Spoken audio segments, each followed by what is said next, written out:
Form ભરવાની સૌપ્રથમ online form ભરતા પહેલાં જરૂરી તૈયાર રાખવા જેવા કાગળિયા મિત્રો. તો સૌપ્રથમ પાસપોર્ટ સાઇઝનો ફોટો હોવો જોઈએ, જે આપણે બતાવીશું કઈ રીતે તમે તેને એડિટ કરી શકો છો તે પણ ફોનમાંથી. અને ત્યારબાદ સિગ્નેચર હોવી જોઈએ સ્કેન કરેલી, અને આધાર કાર્ડનો પુરાવો હોવો જોઈએ. ધોરણ 10 અને 12ની માર્કશીટ, 10માની જરૂર નથી મિત્રો, 12માની માર્કશીટ હોવી જોઈએ. ત્યારબાદ સ્નાતક ડિગ્રી જો લાગુ પડતું હોય તો, અને જો કોઈ એસઆઈનું ફોર્મ ભરવા માંગતું હોય તો સ્નાતક ડિગ્રી જોઈએ. ત્યારબાદ જાતિનું પ્રમાણપત્ર, ઈડબ્લ્યુએસ, એસસીબીસી, એસસી એસટી જનરલવાળા માટે કોઈ નથી. એસસીબીસી હોય તો નોન ક્રિમિલિયર સર્ટિફિકેટ પણ રહેશે. ત્યારબાદ મોબાઈલ નંબર અને ઈમેલ આઈડી. તો આપણે હવે જલ્દીથી જે ઓનલાઈન પ્રક્રિયા છે તેની તરફ વધીએ. સૌપ્રથમ આપણે વાત કરીશું કે જે નોટિફિકેશન છે તેમાં મિત્રો કે આપણે એક્સ્ટ્રા માર્ક કઈ રીતે લઈ શકીશું, કેમ કે જ્યારે સિલેક્શન વખતે મેરિટ લિસ્ટ બને છે ત્યારે તે સૌથી મહત્વનું જે કાર્ય હોય છે તે નિભાવે છે મિત્રો. અહીંયા કન્ફર્મેશન કરતાં પહેલાં મિત્રો આ વિડીયો જરૂરથી જોજો. જો ફોર્મ ભર્યું હોય તો પણ, ન ભર્યું હોય તો પણ. હવે અહીંયા બતાવેલ છે કે જે પાસપોર્ટ સાઇઝનો રંગીન ફોટો છે 15 KB સ્પષ્ટ વંચાય દેખાય તેવી રીતે સાઇઝ હોવી જોઈએ. જેપીજી ફોર્મેટમાં અપલોડ કરવાનું છે મિત્રો. અહીંયાથી આપ જોઈ લીધું હશે મિત્રો. તે કઈ રીતે કરવાનું આપણે સંપૂર્ણ વિગત બતાવીશું મિત્રો, ફોનમાંથી જ. તે પણ હવે નોંધ છે મિત્રો, જે નોન ક્રિમિનલ ધરાવે છે તેઓ 1/4/2023થી જે અરજી સ્વીકારવાની છેલ્લી લાસ્ટ ડેટ છે ત્યાં સુધીની તમારી જે પણ રજૂ કરાવવાના દસ્તાવેજ છે તે હોવા જોઈએ મિત્રો. અહીંયા એવું જણાવેલ છે, આપ જોઈ શકો છો, સ્પષ્ટ રીતે રાખેલ છે મિત્રો. તો તે પ્રમાણે તમારે જે પણ તમારા દસ્તાવેજ હોય તે કઢાવી લેવાના. અને ઈડબ્લ્યુએસ વાળા ઉમેદવારો પણ માટે એ જ નિયમ લાગ્યું છે મિત્રો. તો પ્રથમ એનસીસી વાળા જે સી સર્ટિફિકેટ ધરાવનાર ઉમેદવારોને વધારાના 2 ગુણ આપવામાં આવશે. તો મિત્રો અહીંયા જોઈ શકો છો કેટલો મેજર ફાયદો થશે. એ પણ અહીંયા જે નોટિસ છે 15/11/2025ના ઠરાવ ક્રમાંક આ જોઈ શકો છો. કરેલ જોગવાઈ મુજબ પરીક્ષામાં મેળવેલ ગુણમાંથી આટલા મળશે. અને ક્યાંથી હોવી જોઈએ મિત્રો, અહીંયાથી જોઈ શકશો. રાષ્ટ્રીય રક્ષા યુનિવર્સિટી, અગાઉ રક્ષા યુનિવર્સિટીની તરીકે ઓળખાતી, અથવા નેશનલ ફોરેન્સિક સાયન્સ યુનિવર્સિટી, અગાઉ ગુજરાત ફોરેન્સિક સાયન્સ યુનિવર્સિટી તરીકે ઓળખાતું, જે એના દ્વારા આપેલો હોય 1 વર્ષ કે તેથી વધુ સમયગાળાની કોઈપણ ડિપ્લોમા ડિગ્રી, સ્નાતક degree, graduation, diploma, post graduation degree ઉમેદવારોને આ પ્રમાણે ગુણો આપવામાં આવશે. 1 વર્ષવાળા જેની ડિગ્રી હશે તેને 5 ગુણ મિત્રો, 2 વર્ષવાળાને 9 ગુણ, 3 વર્ષવાળાને જોઈ શકો છો 12 ગુણ, 4 વર્ષ તેથી વધારે હશે મિત્રો તો 15 ગુણ આપવામાં આવશે. આપ જોઈ શકો છો મિત્રો કેટલો મેજર તફાવત થઈ શકે છે. મેરિટમાં તમારો મોટો ખેલ થઈ શકે છે મિત્રો. એટલે તમારી બહુ જ મહેનત વધુ થઈ જશે મિત્રો જો તમે આટલું કરી દેશો. હવે સ્પોર્ટ્સવાળા માટે વાત કરીએ. આપણે સ્પોર્ટ્સની ઘણી માહિતી આપીએ છીએ. જો તમે સ્પોર્ટ્સને લગતી કોઈપણ તમામ જાણકારી જાણવા માંગતા હોય તો આપણી ચેનલ ઉપર જરૂરથી ચેકઆઉટ કરજો. અને નવા હોય તો જરૂરથી લાઇક અને સબસ્ક્રાઈબ કરજો. અહીંયાથી આપ જોઈ શકો છો કે નિયત કરેલ શરતો પરિપૂર્ણ કરનાર અને એથ્લેટિક્સ, અહીંયાથી આપ જોઈ શકો છો આટલી લાયકાત હોવી જોઈએ મિત્રો, કે એથ્લેટિક્સ, ટ્રેક અને ફિલ્ડ રમતો સહિત badminton, basketball, ક્રિકેટબોલ, hockey, swimming, table tennis, volleyball, tennis, weightlifting, wrestling, boxing, cycling, gymnastics, judo, rifle shooting, kabaddi, kho kho, તીરંદાજ, ઘોડેસવારી, ઘોડાફેંક, નૌકા સ્પર્ધા, શતરંજ, હેન્ડબોલની રમતો ખેલકૂદમાં રાષ્ટ્રીય, આંતરરાષ્ટ્રીય અથવા યુનિવર્સિટી અથવા અખિલ ભારતીય શાળા સંઘ દ્વારા યોજાતી સ્પર્ધાઓમાં માત્ર પ્રતિનિધિત્વ કરેલ હોય તેવા જ ઉમેદવારોને આપ જોઈ શકો છો અહીંયાથી ગુણ આપવામાં આવશે. તો નીચે આપણે જોઈ લઈએ મિત્રો કે અગ્રતા મળશે મિત્રો. મુખ્ય પેપર 1, પેપર 2ના મેળવેલ કુલ ગણાના 5% ગુણ ઉમેરી આપવામાં આવશે, જે તમારા માટે મેજર ફાયદો થઈ શકે છે મિત્રો. તો આ વાત કરી મિત્રો આપણે જે વધારાના માર્ક હતા તે તમને કઈ રીતે અપાવી શકીએ તેની વાત કરીએ. હવે ફોર્મમાં કઈ રીતે ભરવાનું તે જાણીએ. સૌપ્રથમ આપ આવી જાઓ અહીંયાથી ગુજરાત જે આપણી જોબ સિસ્ટમ છે ઓજસ તેની પર આવી જાઓ. અહીંયાથી આપણે જે સિલેક્ટ એડવર્ટાઇઝ છે તેમાં ગુજરાત પોલીસ રિક્રુટમેન્ટ પર સિલેક્ટ કરી દેવાનું રહે છે. અહીંયાથી આપ જોઈ શકો છો જે એપ્લાય છે તેની ઉપર સિમ્પલી ક્લિક કરી દેવાનું રહેશે. ત્યારબાદ અહીંયાથી આપ જોઈ શકો છો કે અહીંયાથી તમામ ડિટેલ્સ આપેલ છે. હવે અહીંયાથી આપણે સિમ્પલી એપ્લાય નાવ પર ક્લિક કરવાનું રહેશે. જેવી જ રીતે તમે એપ્લાય નાવ ઉપર ક્લિક કરશો એટલે તમારી સમક્ષ આવી રીતે એન્ટર રજિસ્ટ્રેશન નંબર અને બર્થ ડેટ આવી જશે. આ કોની માટે? કે જેઓએ મિત્રો રજિસ્ટ્રેશન કરેલ હશે તેઓ માટે. અને કોઈ એપ્લાય વિથ OTR દ્વારા પણ કરી શકે છે. જેઓએ રજિસ્ટ્રેશન કરેલું હોય મિત્રો, પહેલાંથી આખી પ્રોફાઇલ બનાવેલી હોય તેની માટે. અથવા તમે સ્કીપ કરીને નવું કરી શકો છો. તો આપણે સ્કીપ કરીને હાલ આગળ બતાવીશું મિત્રો કે અહીંયા જોઈ શકો છો. સૌપ્રથમ તમે જો એકલું PSIનું ભરવા માંગતો હોય PSI ઉપર સિલેક્ટ કરો અથવા બોથ ઉપર કરો. તો આપણે હાલ બોથ કરીને તમને બતાવીશું. સૌપ્રથમ અહીંયા તમારું ટાઇટલ લખી દો જે પણ હોય મિત્રો, મિસ્ટર યા મિસિસ. તો આપણે મિસ્ટર કરીશું. ત્યારબાદ surname, first name, father name, mother name, આ તો બધાને ખ્યાલ જ હશે. ત્યારબાદ મેલ ફિમેલ સિલેક્ટ કરીને ડેટ ઓફ બર્થ, અહીંયાથી ડેટ ઓફ બર્થનું ફોર્મેટ મિત્રો ફોનમાં ઘણા લોકોને તકલીફ થશે તો આપણે ફોર્મેટ બતાવી દઈએ. 01 લખવાનું સૌપ્રથમ, 1 તારીખ હોય તો, અને ત્યારબાદ ડાયરેક્ટ અહીંયા જતું રહેવાનું મિત્રો. અહીંયાથી આપ જોઈ રહ્યા છો. ત્યારબાદ ધારો કે કોઈને 9મો મહિનો 09 લખીને ત્યારબાદ જે પણ બર્થ ડેટ હોય મિત્રો અહીંયાથી આપ જોઈ શકો છો.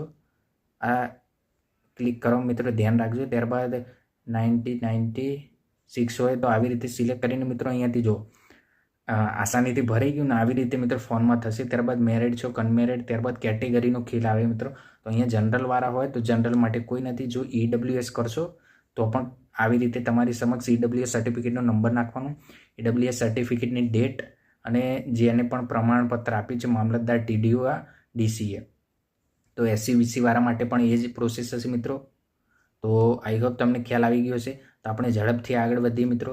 આમાં તમને ખબર પડી ગઈ હશે કઈ રીતે ભરવાનું, નોન ક્રિમિલિયરની બધી જ માહિતી ભરવાની. ત્યારબાદ જે પ્રેઝન્ટ એડ્રેસ છે મિત્રો તમારું આધાર કાર્ડ પ્રમાણે લખજો, જેથી આગળ કરીને કોઈ મુશ્કેલી નહીં થાય. ત્યારબાદ તમારો જે પણ ડિસ્ટ્રિક્ટ છે, જિલ્લો, એ અમદાવાદ સિલેક્ટ કરી લો. ત્યારબાદ તાલુકો સિલેક્ટ કરી લો મિત્રો, જે પણ તમારો હોય.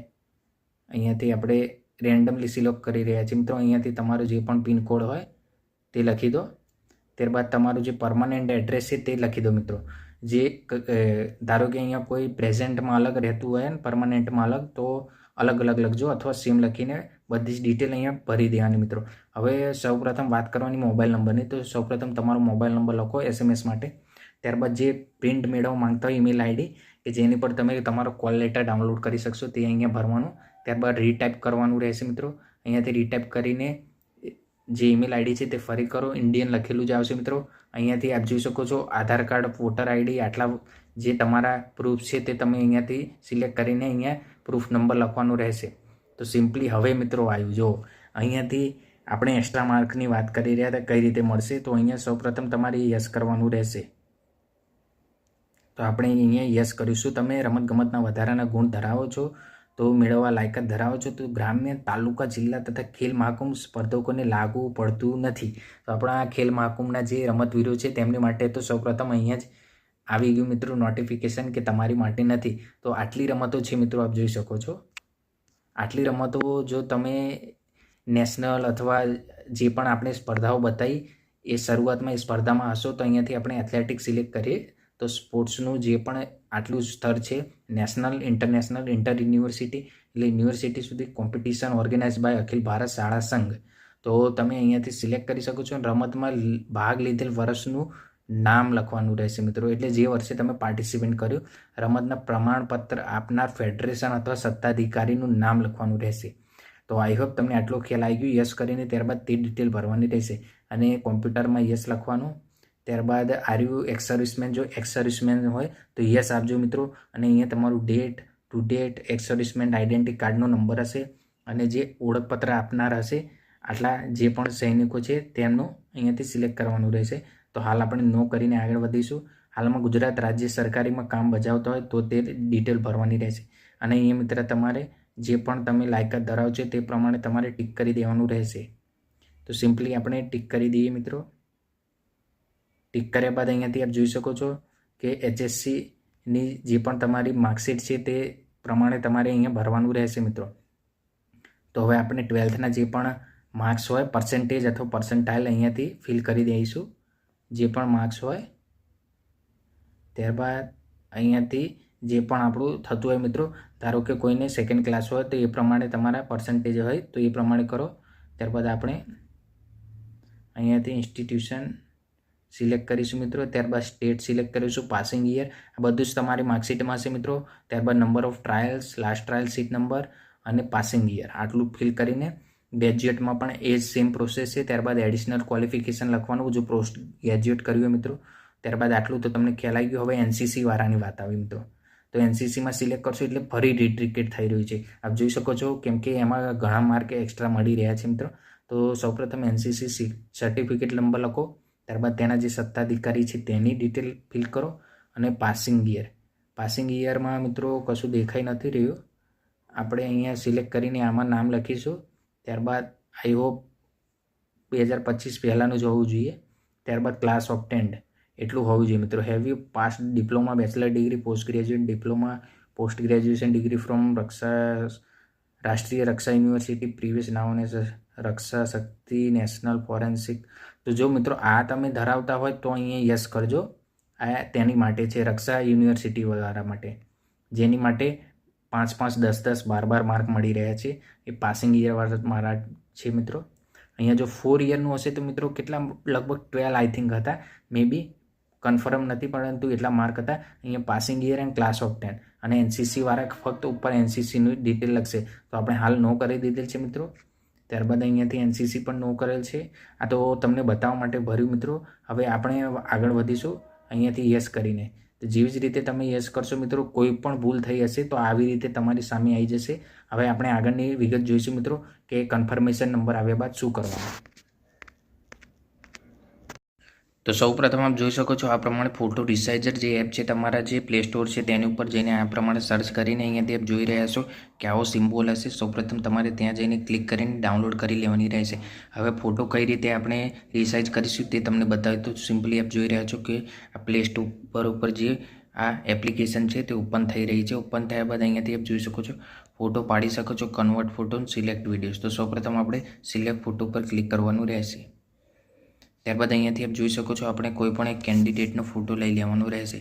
આપણે આ એક કેન્ડિડેટનો ફોટો છે તે લઈએ છીએ. ત્યારબાદ અહીંથી આપણે ક્રોપ ઉપર ક્લિક કરીશું. ક્રોપ ઉપર ક્લિક કર્યા બાદ અહીંયાથી આપ જોઈ શકો છો આ પ્રમાણે તમે અહીંયાથી નાનું મોટું કરી શકો છો. તો હાલ આપણે ક્રોપની સાઇઝ સિલેક્ટેડ જ છે એટલે આપણે રીસાઇઝ ઉપર જઈશું.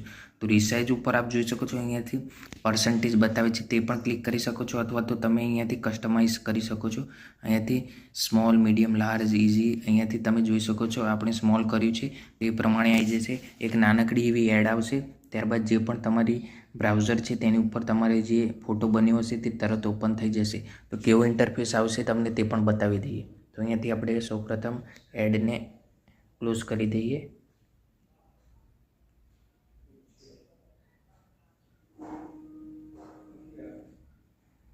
તો આપ જોઈ શકો છો અહીંયાથી 5 કેબીનો ફોટો થઈ ગયો છે, 11 કેબીનો હતો. તો તમારે સેવ કરવા માટે મિત્રો અહીંયા ખાલી ફોટો પર ક્લિક કરવાનું અને ફોટો જે રિસાઇઝ છે તે સેવ થઈ ચૂક્યો છે, જે તમારી ગેલેરીમાં તમને મળી જશે. તો આવી જ રીતે તમારી સિગ્નેચર પણ તમારે કરવાની રહેશે. આઈ હોપ તમને ફોટો રિસાઇઝ કરવામાં ખબર પડી ગઈ હશે. હવે આગળના સ્ટેપ કઈ રીતે થાય છે તે તમને ખ્યાલ જ હશે.